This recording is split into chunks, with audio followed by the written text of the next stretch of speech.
이번 설명절에는 언제 내려올 거니? 제가 가겠다고 한 적 있나요?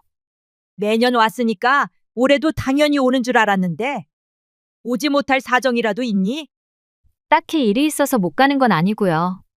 그냥 귀찮아서 이젠 안 가려고요. 명절에는 차도 막혀서 시골까지 가려면 3시간은 걸리잖아요. 명절에 3시간 정도면 그리 긴 시간도 아니지 않나? 3시간이면 충분히 긴 시간이죠.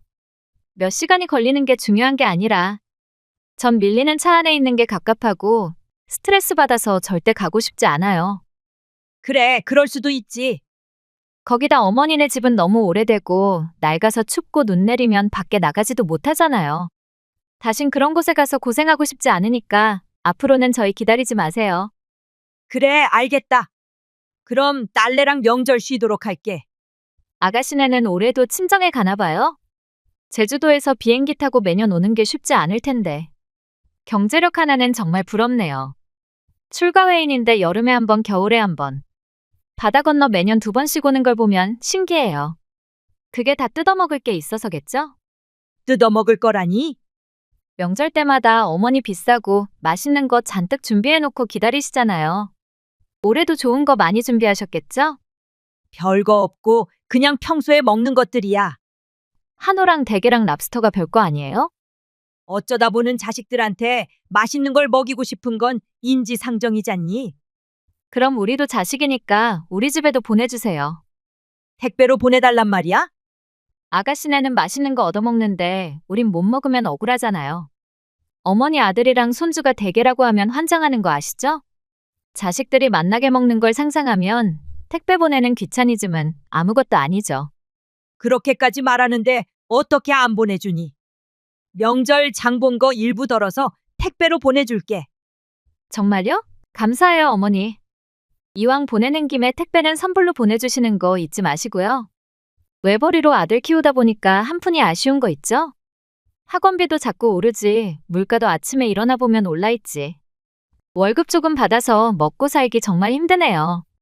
택배는 언제쯤 보내실 수 있으세요? 웬만하면 명절 3일 전에는 보내줬으면 좋겠는데. 왜? 명절에 어디 여행이라도 가니?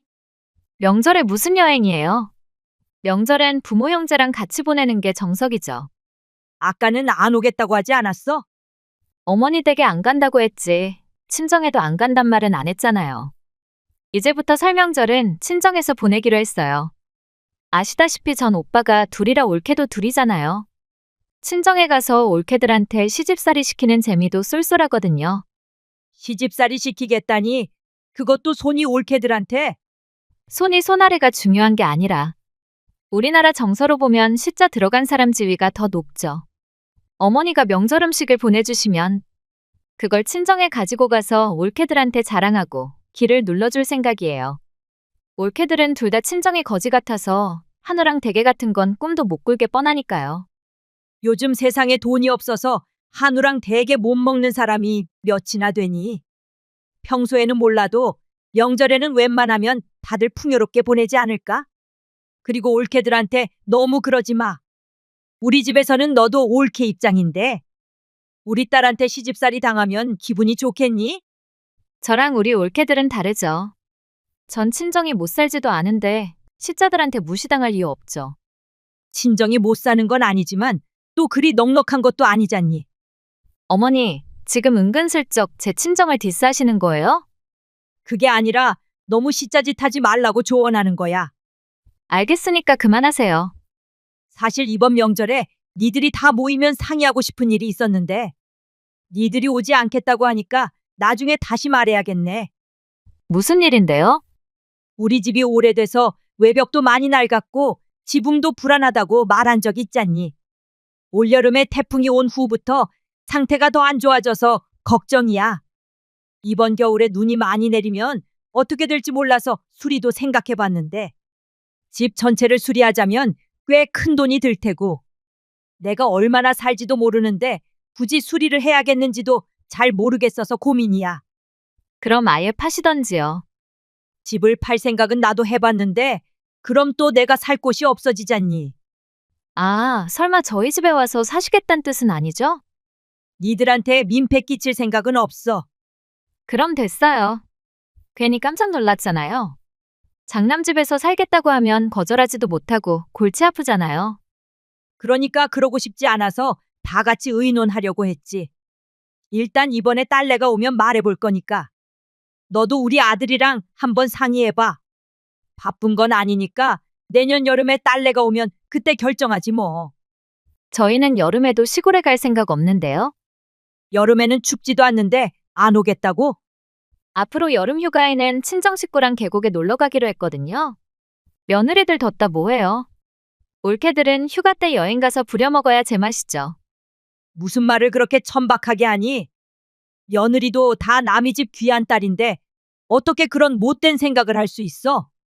어머니한테 설교 듣고 싶지 않으니까 그만하세요. 아, 그리고 택배 보낼 때 세뱃돈도 보내주세요. 뭐? 세뱃돈을 보내라고? 매번 설명절 때마다 저희한테 세뱃돈 주셨잖아요. 이번에도 아가씨네한테 주실 거니까 저희한테도 줘야죠. 니들은 세배도 안 하면서 세뱃돈을 달라고? 정 원하시면 영상통화 켜고 세배드리면 될 거 아니에요. 됐다. 그냥 세뱃돈 보내줄게. 역시 우리 어머니 짱이에요. 한 달 후. 애미야, 어쩌면 좋니? 우리 집 지붕이 꺼졌어. 지붕이 어떻게 꺼져요? 며칠 전에 여기 큰 눈이 왔잖니. 그때도 지붕이 불안불안했는데 어제 다시 또 눈이 와서 불안했던 지붕이 눈의 무게를 이기지 못하고 무너져 버렸어. 세상에 어떻게 그런 일이 있을 수 있어요? 요즘 세상에 지붕이 무너지는 집이 어딨냐고요. 얼마나 가난하고 초라하면 그런 일을 당할 수 있는지 기가 막히네요. 나도 이렇게 될 줄 몰랐어. 일단 너무 놀라고 당황스러워서 이웃집에 피난 오긴 했는데 더 이상 그 집에서 살긴 어려울 것 같아. 그럼 어쩔 수 없이 집을 해체하고 땅을 팔아야죠. 그래서 말인데 집을 처분할 때까지 니네 집에 가서 좀 살면 안 될까? 저희 집에 오시겠다고요? 싫은데요? 전 남이랑 한 집에서 못 살아요. 내가 남은 아니잖니. 시어머니는 피도 안 섞였으니까 남이죠. 너한테는 남일지 몰라도 네 남편이랑 네 아들한테는 핏줄인데 너무 쌀쌀한 거 아니니? 제가 쌀쌀한 게 아니라 며느리들은 다 저랑 같은 생각일걸요? 영원히 같이 살자는 것도 아니고 새 집 구할 때까지만 신세를 지겠다고 하는데도 거절할 거니? 딸내는 바다 건너에서 살고 있으니까 의지할 때는 니들밖에 없는데 어려움에 처한 날 외면하겠단 말이야. 그럼 생활비는 내놓으실 거예요? 당연히 내가 먹고 쓰는 건 내 돈으로 해결해야지. 집안일도 해야 하는데요. 내가 할 수 있는 일은 최대한 할게. 혹시라도 저한테 시집살이 시키려고 하면 바로 내쫓을 건데 괜찮으시겠어요? 내가 언제 한 번이라도 너한테 시집살이 시킨 적 있니? 집 찾을 때까지만 같이 살아주는 거니까. 최대한 빨리 집 찾아서 나가셔야 해요. 아셨죠? 그렇게 할게. 일주일 후. 집은 알아보고 계세요? 대체 언제까지 우리 집에 놀러 앉아 살 계획이세요? 저 이젠 인내심이 한계에 왔는데 당장 나가주실래요? 우리 아들이 이대로 쭉 같이 살자고 했는데 못 들었니? 누구 맘대로 같이 살아요? 전 어머니랑 같이 살 생각 멸치똥만큼도 없으니까 꿈도 꾸지 마세요. 한 달에 200만 원씩 내놓으면 또 몰라. 안 그럼 택도 없으니까 꿈도 꾸지 말아요. 내 생활비를 내놓는 건 당연하지만 강도도 아니고 한 달에 200만 원을 내놓으란 건 너무한 거 아니야? 노인네랑 같이 살면 스트레스가 엄청나니까. 스트레스를 해소하기 위한 쇼핑이 필요하고 쇼핑하려면 돈이 있어야 하니까 자금을 내놓으라고 하는 거잖아요. 그렇게도 내가 싫니? 난 이 집에서 할 만큼 했다고 생각하는데 내 존재가 너한테는 그렇게 참을 수 없는 스트레스였니? 어머니랑 같이 산 이 일주일이 인생 최악이라고 할 수 있을 정도로 싫었어요. 그래. 근데 그거 아니? 나도 너랑 똑같은 생각했는데 너랑 같이 산 지난 일주일은 내 인생 최악의 일주일이었어. 모든 집안일은 다 내가 하고 장도 다 내가 봤지만 존중은커녕 개되지만도 못한 대우를 받았어. 샤워하러 들어가면 보일러를 꺼버려서 추운 겨울에 찬물로 대충 몸을 헹궈야 했고 창고방에서 얇은 여름 이불을 덮고 자다 보면 보일러는 꺼져 있고 바닥은 얼음처럼 차가워서 감기에 걸리고 지들은 식탁에 앉아서 따뜻한 밥 먹으면서 나한테는 식은 밥이랑 김치를 주면서 내 방에 들어가서 혼자 먹으라고 하고 빨래도 내 것만 빼놓고 자기들 것만 돌리고 내 건 손으로 빨라고 하고 내가 무슨 전염병 환자라도 되니? 왜 내가 너한테 그런 비상식적인 홀대를 받아야 하니? 아들 가진 게 죄야? 그렇게 싫으시면 나가면 되잖아요. 그래, 나갈게. 안 그래도 나가려고 했어. 딸네 집에 갈 거니까 걱정 마. 꼴 보기 싫은 노인네가 드디어 나간다니 속이 다 시원한데요? 나도 마녀 같은 네 꼴 안 봐도 돼서 10년 묵은 체증이 쑥 내려가는 것 같다. 좀 이기적이고 제멋대로인 너가 불편할 때도 있었지만 그래도 내 아들이랑 같이 살아주는 며느리라고 지금까지 아끼지 않고 최대한 지원해줬는데 내가 어려울 때 이런 비인간적인 대우를 받을 줄은 꿈에도 몰랐다. 집 사고 차 산다고 보태달라고 할 때마다 흔쾌히 그 요구를 들어줬는데 넌 은혜를 원수로 갚으라고 배웠니? 집 살 때 1억 원 차 살 때 3천만 원 보태준 것도 보태준 건가요? 대우받고 싶었으면 죽기 전까지 그 돈을 손에 쥐고 있었어야죠. 다 퍼주고 아무것도 남지 않았으니까 무시당할 수밖에요. 그래? 네 마음은 잘 알았다. 오늘 내로 비행기표 사서 딸내한테 갈 거니까 후회나 하지 마. 빨리 가시고 다신 우리 집에 오지 말아요. 한 달 후 어머니 아가씨네랑 해외여행 가셨다면서요? 벌써 소문 들었니? 똑같은 자식인데 왜 차별하세요? 넌 내 꼴 보기 싫다고 했잖니. 근데 너랑 무슨 해외여행을 가니? 같이 안 가고 돈만 주면 되죠. 내가 왜? 자식들은 평등하게 대해줘야 하니까요. 내 돈을 내가 쓰고 싶은 대로 쓰겠다는데 네가 웬 상관이니? 어머니 유럽 여행할 돈도 갖고 계셨어요? 그깟 유럽 여행하는데 얼마나 든다고 유난이야. 아가씨네 가족이랑 5명이 일주일 유럽 여행하면 못해도 1,000만 원은 들었을 텐데 그깟 돈이라니요? 1,000만 원 정도는 눈도 깜빡이지 않고 쓸 능력이 되거든 내가. 네? 그게 무슨 말씀이세요? 어머니한테 큰 돈이 있단 뜻인가요? 있다면 어쩔 건데? 말도 안 돼. 돈이 있으면 있다고 말씀을 하셨어야지. 왜 비밀로 하셨어요? 자식한테까지 속이는 게 어딨냐고요. 나한테 큰 돈이 있다고 하면 자식들이 돈 때문에 싸울까 봐. 일부러 말하지 않았어. 더구나 너같이 탐욕스런 여자는 더욱더 조심해야 하지 않겠어? 제가 탐욕스런 여자라고요? 전혀 아니에요. 다 오해세요. 명절 음식도 선불로 보내달라고 하고 세뱃돈까지 넣어달라는 네가 욕심이 없다고? 우리 집에 올 때마다 이것저것 눈에 보이는 대로 다 쓸어가고 용돈 한 푼도 안 내놓는 주제에 세뱃돈이요, 선물이요. 손주한테 많이 해달라고 올 때마다 100만 원은 넘게 쓰게 만들었잖니. 어디 그것뿐이야? 계절이 바뀔 때마다 사이트 주소 보여주면서 애들이랑 지호 사달라고 칭얼대지 않았어? 우리 아들 수입이 적어서 애들 제대로 못 먹이고 모집힌다고 하니까. 어쩔 수 없이 입금해주긴 했지만 마음속으로는 완전 황당했어. 나한테 그렇게 도움을 많이 받은 주제에 내가 어려움에 처하니까. 날 가진 것 없는 가난한 노인네인 줄 알고 홀대하기나 하고 양심도 없고 염치도 없고 욕심만 덕지덕지 붙은 너 같은 여자랑은 2번 다시 접촉하고 싶지 않으니까 다신 나한테 연락하지 마. 저는 그렇다 쳐도 어머니 아들은 어머니랑 합가도 하겠다고 하고 최선을 다했잖아요. 내 연금을 바라고 나랑 합가하겠다고 한 걸 내가 모를 줄 알았니?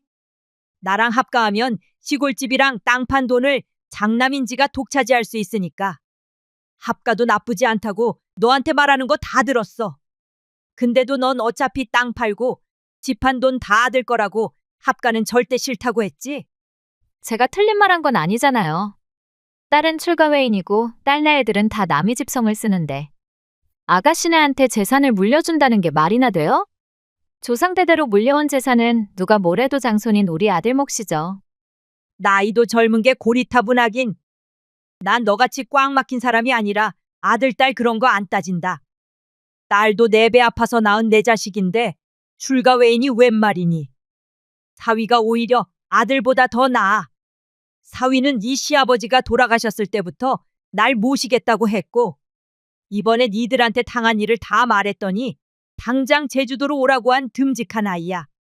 아들보다 100배는 더 나으니까 앞으로 내 돈은 딸내 부부한테 쓸 생각이다. 그런 게 어딨어요.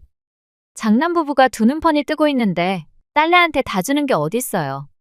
제가 잘못했어요, 어머니. 진심으로 반성하니까 다시 돌아와 주세요. 그 수모를 당했는데 나더러 다시 그 집으로 돌아가라고? 내가 미쳤니? 내 발로 지옥으로 다시 들어가게? 어머니 허리도 안 좋으시고 무릎도 안 좋으시잖아요. 돌아오시면 제가 마사지도 해드리고 한의원에 모시고 가서 침도 놔드릴게요. 내가 허리 안 좋은 걸 뻔히 알면서 내 방 보일러를 꺼버리는 짓거리를 했니? 그땐 어머니가 너무 더울까봐 그랬어요. 집안 공기가 너무 건조하면 쉽게 감기에 걸리게 되잖아요. 엄동설 안에 더울까봐 보일러를 껐다고? 그걸 변명이라고 하니? 말도 안 되는 핑곗거리 찾지 말고 그냥 잘못했다고 인정해. 아니, 사과하지 마. 지금 네가 뭔 말을 하던 역효과밖에 안 나니까. 땅이랑 집은 파실 생각이세요? 너랑 상관없으니까 관심 꺼. 저희가 장남인데 왜 상관이 없어요. 땅이랑 집 팔아서 딸내 집 짓는데 보태줄 생각이야. 아가씨네 집 지어요? 바닷가에 2층짜리 집 지어서 펜션 사업한다고 했으니까. 같이 사는 나도 작게나마 힘을 보탤 거야. 설마 어머니한테 집이랑 땅 말고도 다른 자산이 있는 건 아니죠? 그걸 내가 왜 너한테 말해줘야 하니? 너랑 관계없는 일이니까 관심 꺼. 있어도 내가 죽기 전에 다 쓰고 죽을 거야. 저희도 자식인데 저희한테도 써주셔야죠. 제 남편은 장남인데 불쌍하지도 않으세요? 내가 너한테 시집살이 당하던 일주일 동안 한 번도 날 도와주지 않았고 오히려 옆에서 실실 쪼개고 있던 놈은 내 아들도 아니야. 지금까지 나한테 그렇게 많은 도움을 받고도 지 마누라 눈치만 보면서 애민이 날 거지발사계보다 못한 취급한 놈을 용서할 생각 없어. 어떻게 하면 저희를 용서해 주실 거예요? 저희가 뭘 하면 되는지 제발 알려주세요. 니들이 해줄 건 하나밖에 없어. 나랑 인연을 끊어주는 거. 그럼 재산도 못 받잖아요. 끝까지 탐욕을 버리지 못하는 추악한 꼴이란. 니들한테 한 푼도 안 가게 내가 다 쓰고 죽을 거니까 꿈 깨. 마지막으로 한마디만 더 할게. 그렇게 돈이 욕심나면 먼저 인간이 돼. 인간이 덜 됐는데 돈신이 니들한테 가고 싶겠니? 니들이 그따위로 살면 니들 자식까지 피해받는단 거 기억하고 인간답게 살아. 말을 끝내고 전 아들 부부를 차단했습니다. 또한 시골의 집과 땅을 처분하고 딸내가 있는 제주도로 건너왔습니다. 싹싹하게 대해주는 사위와 배려심 많고 살뜰한 딸내랑 살면서 아들네 집에 있었던 그 일주일이 얼마나 최악이었는지 다시 한번 깨닫게 됐고 절 그토록 비참하게 만들었던 아들 내외를 아직도 용서하지 못했습니다. 한편 더 이상 저한테 아무런 지원을 못 받게 된 아들 부부는 아들의 월급만으로 살기 힘들어서 빚까지 만들어서 이자 갚기 힘들다고 친척들한테 돈을 빌려달란 전화를 돌렸다는 말을 들었습니다. 그러던가 말던가 그들이 어떻게 살던 이젠 관심 끄고 살기로 했습니다. 죽이 되던 밥이 되던 지들이 알아서 살겠죠. 구독과 좋아요는 눌러주셨나요? 멤버십은 사랑입니다. 재밌게 시청하셨다면 한 편 더 어떠세요?